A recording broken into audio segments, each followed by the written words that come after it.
I've waited years and years to see this movie. Finally seen it, and it became real to me. It was real to me.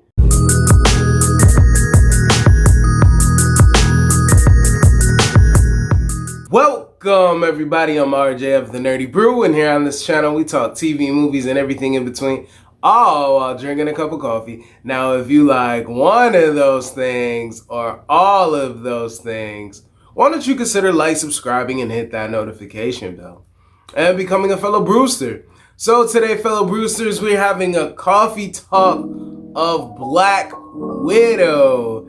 So Black Widow is the latest entry inside the MCU that is part of Phase 4. You know, we got the TV shows that is on Disney Plus, and then now they have the theatrical film release of Black Widow. Now the film Black Widow was supposed to come out years ago, but then COVID happened, and then with COVID, or the virus I should say, they're gonna not circulate the video if I say that word, the beer virus, you know what I'm saying? So they had that, and so it delayed just like a lot of other movies, but now people were able to go see it in theaters, or if not in theaters, Disney Premier Access.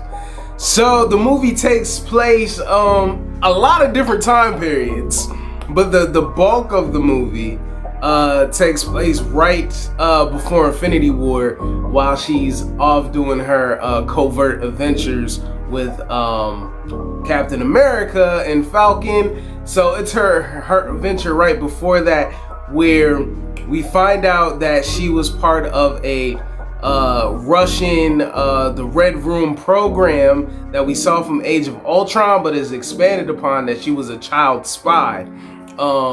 And then she has a family with the Red Guardian, who was Russian's counterpart to Captain America, and they had a mother. She was part of the Black Widow program, and more of her story later. And she has a little sister. That at that period of time was her immediate family, and she had the attachment to them. So after all of that, they get caught up by SHIELD. SHIELD comes through, trying to shoot everything up, apprehend them, and then they make it to Cuba. Cuba at the time was close allies because of Russia and communism, and they made it there to meet, Ray Winstone's character. He was first mentioned inside the first, Dreykov was his name, was mentioned in Avengers 1 through Loki. And we just get more information brought out that he is the runner of, or the overseer of the Red Room. And not only that, he has been involved in a lot of political situations, political coups, tied to big government people, the Clintons, and how they have their ring, you know what I'm saying, of being devil worshippers. Shout out to Young Pharaoh. They end up finding out that there was a chemical that could stop the programming for the women operatives that were part of the Red Room program, and her sister happens to be our Black Widow's sister happens to be one of them, and she gets blasted with the chemical, and with the chemical being blasted in her face breaks her programming, and she's like, oh my goodness, I have to stop this. We have to save the day. Alright? So that's really what it is, and they get in touch with each other through means of spy, espionage, information, and they make it to a safe house. They end up fighting, they end up reconnecting, and then they're like, let's get the family back together. They break Hopper out of jail when he happens to be in Russia, and he gets Russian tatted, and he ends up being part of the crew, and their whole objective is to finally stop the Red Room, and they are being pursued by Taskmaster. And Taskmaster, for me, he's very much of a highlight. I'm not gonna say one of my favorite villains, but I'm always excited or intrigued when he shows up. And so in this movie, I was hyped that he was in it. I wanted him to be in the MCU a long time ago. And with him being there inside of the MCU, I'm like, okay, you know, that's a good foil for her because of his mimicry of his powers. And with him being able to mimic, it was first muscle memory, and then he ended up shooting the super soldier serum. So I'm like, yo, he's gonna be a super threat. And come to find out, that's not the case. It's more with cybernetics, and I'm not gonna spoil the twist. But there's a major twist that made it be a major letdown of the background and identity of the character, but they still tried to tie it into the history of the movie and the redemption arc for Black Widow. And the thing is about this redemption arc for Black Widow, I mean, we've seen it through a lot of movies, and maybe she's at a different place of peace because of this movie. But to me, this was the weakest entry inside the MCU. The third act of the movie, when it became the last fight between Taskmaster, was very exciting. But at the same time, the stakes are removed because we know that this movie isn't her particular end. And then also, the movie was very paint by numbers. It's a good popcorn summertime flick. The movie was not necessarily just something that was it didn't have the same charm as any other MCU movie. And I think it's a head above Captain Marvel, but I think it was lesser than anything else. Honestly, my feelings for the movie is that I'm underwhelmed. Not only that I'm underwhelmed, there is so much potential behind it that while I was watching the movie, for the majority of the movie, I was bored because I felt like, first of all, it was just a lot of set pieces when it was a lot lacking in the story. I felt like there could have been more being drawn out, more of the development of the inner workings of the Red Room. And I think a movie like Red Sparrow, which starred the other girl from the Hunger Games, was more of a build up between Russian espionage. Now, since this is part of the MCU and trying to be a summer movie, it just went to a place where it was a lot, and this is one of the words that I say, it was a lot of visual noise.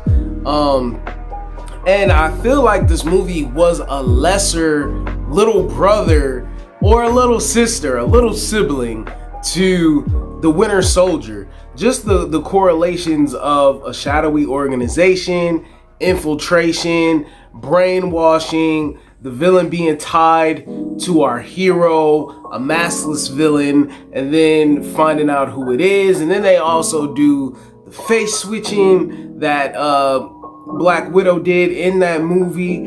And those kind of correlations just didn't hit hard as well as it did in The Winter Soldier. And the things that it did in The Winter Soldier was elevating Captain America, but at the same time being grounded with its world building and allowing it to be a political thriller, while this was more of a cat and mouse kind of film, that it felt like it was just like a lesser version of Mission Impossible or The Winter Soldier.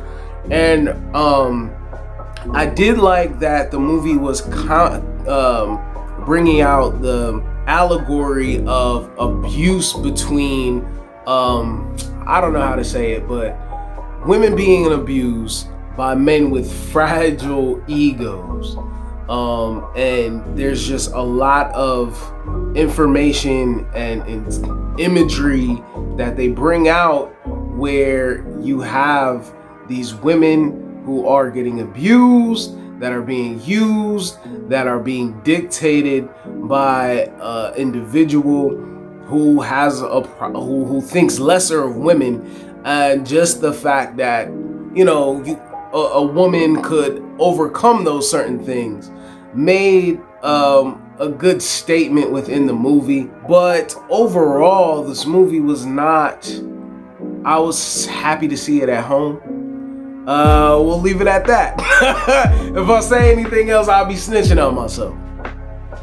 But that's pretty all my overall thoughts of the movie. I'm not gonna get too much into the plot because some of my nerd friends reached out to me and said that they haven't seen it yet. So if they happen to stumble across this, no, I did not give anything away. Just my general feelings is that the movie is pretty so-so. I feel like it's better than Captain Marvel, but I don't feel like it's great. And one more thing before I leave, I know that the movie is set before Infinity War, but this movie could have been dropped during Phase 2, so around 2010 or anywhere before her outing in the Avengers, or even after, like around Iron Man 3. So starting in Phase 3, I guess. That seemed like the perfect time where this movie would fit within the timeline of the MCU. Now it's just an afterthought, and I don't feel like it did that well, or Black Widow. I think the things that her overall arc of her appearances in any other movie developed her well, especially with her turning point of Civil War, going against Team Iron Man, going against T'Challa, and then also her sacrificial and spoiler alert in Endgame. I just felt like with her having her read on her leisure, this movie kind of takes away from that sacrifice, that she has somebody who has a dark past and wanted to make amends. So I felt like that was very fitting for her as a character.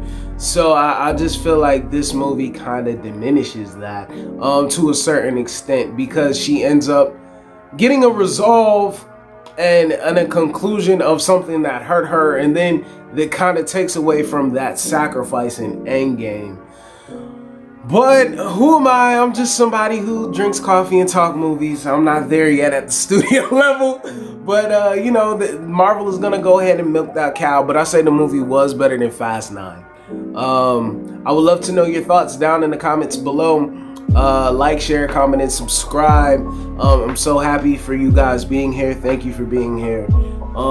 And once again, I would just love to know your thoughts. Oh, before I go, I give this a Nerdy Brew grade of a strong 6.3. Let me know your thoughts once again, and I'm gonna bring this video to an end. And I want you to be you, do you, see the bigger picture. Have a fantastic day, because you deserve it. This is that channel. Peace.